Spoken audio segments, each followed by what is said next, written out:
Edi, seorang YouTuber yang gemar mengeksplorasi tempat-tempat angker, memutuskan untuk menelusuri hutan di sekitar Curug Cilame pada malam hari.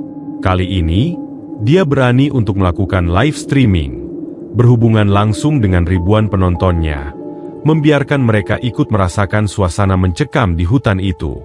Saat dia sudah tiba di tepi hutan, malam semakin gelap, dan angin yang bertiup pelan membawa aroma lembab dari pepohonan tua. Dengan senter, kamera, dan tekad yang kuat, dia mengucapkan kata pembuka untuk para penontonnya.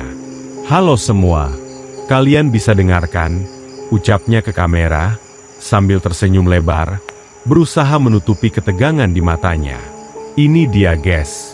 Malam ini kita akan menelusuri hutan menuju Curug Cilame, yang katanya penuh dengan cerita mistis."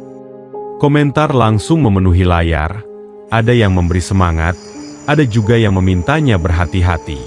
Edi tersenyum kecil, merasa sedikit lebih berani dengan dukungan para penontonnya. Dia mulai berjalan, kakinya melangkah di jalan setapak kecil yang terlihat samar.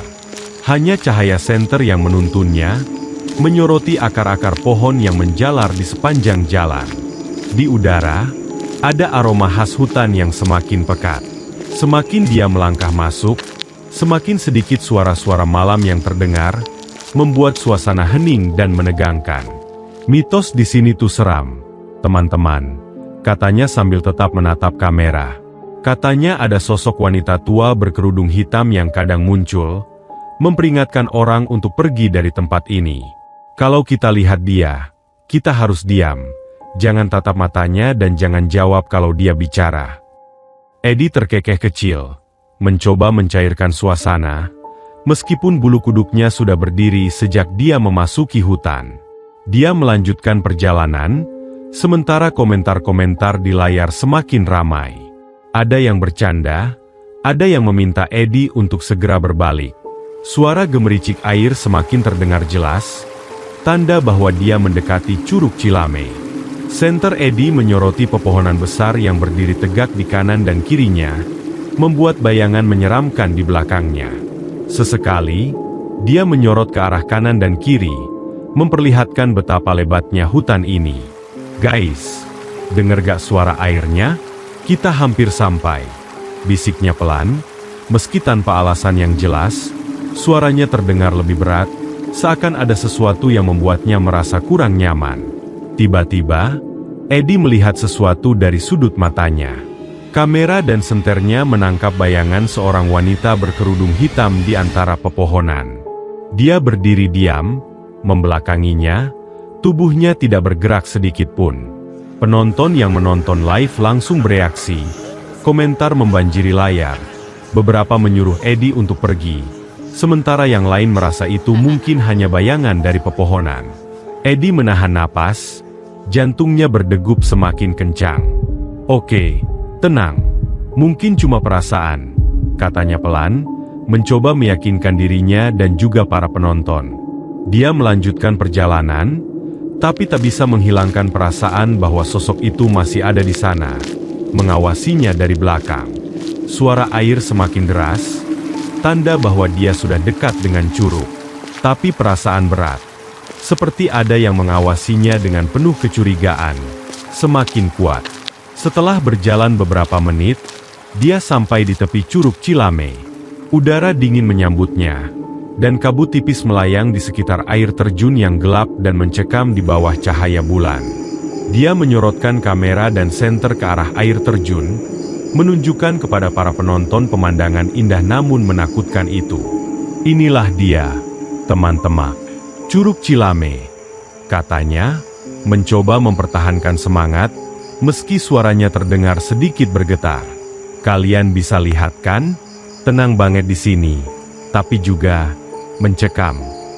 Namun, ketika kamera dan senter menyorot air terjun, layar tiba-tiba mengalami gangguan.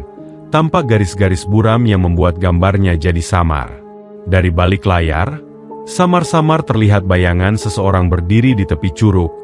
Tubuhnya tergantung lemas dengan kepala tertunduk. Edi panik. Dia mencoba mengatur ulang fokus kamera, tapi sosok itu tetap muncul. Komentar kembali membanjiri layar. Beberapa orang mulai ketakutan dan memohon Eddie untuk pergi. Saat Eddie fokus pada layar, ia mendengar suara bisikan halus namun jelas. "Kenapa kamu datang ke sini tanpa izin?" Suara itu seolah berasal dari air terjun di depannya. Eddie menahan napas. Wajahnya berubah pucat. Dia merasa semua penonton yang menyaksikan live-nya kini ikut tegang bersama dirinya. "Apa kalian dengar itu?" tanya Eddie dengan suara berbisik ke arah kamera. Namun tak ada jawaban dari para penonton, hanya komentar yang semakin ramai. Dengan tangan gemetar, Eddie meminta maaf dengan suara pelan. Maaf kalau aku mengganggu," gumamnya pelan. Matanya tidak lepas dari air terjun yang semakin terasa seperti menatap balik ke arahnya. Tiba-tiba, kamera Eddie mati total, meninggalkan layar hitam di live streamnya. Komentar-komentar langsung meledak dengan pertanyaan dan rasa cemas. Sementara Eddie mendapati dirinya berdiri sendirian di tengah hutan yang gelap, tanpa cahaya senter atau kamera. Suara air terjun kini menggema lebih keras, seolah memenuhi kepalanya dan membuat dadanya sesak. Eddie berbalik dan mencoba melangkah kembali ke arah jalan yang tadi dia lewati. Tapi anehnya, jalur setapak yang tadi dilewatinya terlihat asing, seperti menghilang di balik kabut. Di sekelilingnya, suara bisikan dan langkah-langkah samar mulai terdengar, membuat bulu kuduknya berdiri. Setiap kali Eddie mencoba menemukan jalannya keluar, dia justru berputar-putar di sekitar pohon besar yang tampak sama. Dia menyadari, dengan panik, bahwa dia seperti terjebak dalam lingkaran yang tak bisa ditembus. Bisikan-bisikan itu semakin keras, bergaung dari segala arah. Kata-katanya samar namun penuh ancaman. "Kenapa kamu datang? Tempat ini bukan untukmu," terdengar dari arah belakangnya. Eddie berlari sekencang mungkin. Jatuh bangun di antara akar-akar pohon yang tanpa hidup, menahan langkahnya dan mempersulit jalannya. Nafasnya tersengal. Tubuhnya penuh dengan luka-luka kecil akibat ranting dan duri. Akhirnya, setelah apa yang terasa seperti perjalanan tak berujung, Eddie melihat cahaya dari kejauhan, lampu tepi jalan di luar hutan. Dengan sisa tenaga, ia berlari keluar, meninggalkan hutan yang perlahan tertelan kembali oleh kegelapan malam. Sampai di luar, Eddie menyadari bahwa kamera dan senternya benar-benar mati. Tidak ada rekaman yang tersisa.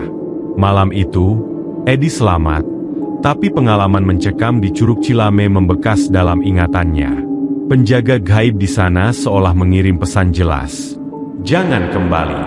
Tempat itu bukan sekadar air terjun di tengah hutan, melainkan rumah bagi makhluk-makhluk yang tidak suka diganggu, terutama oleh mereka yang tak menghormati aturan tak tertulis di sana.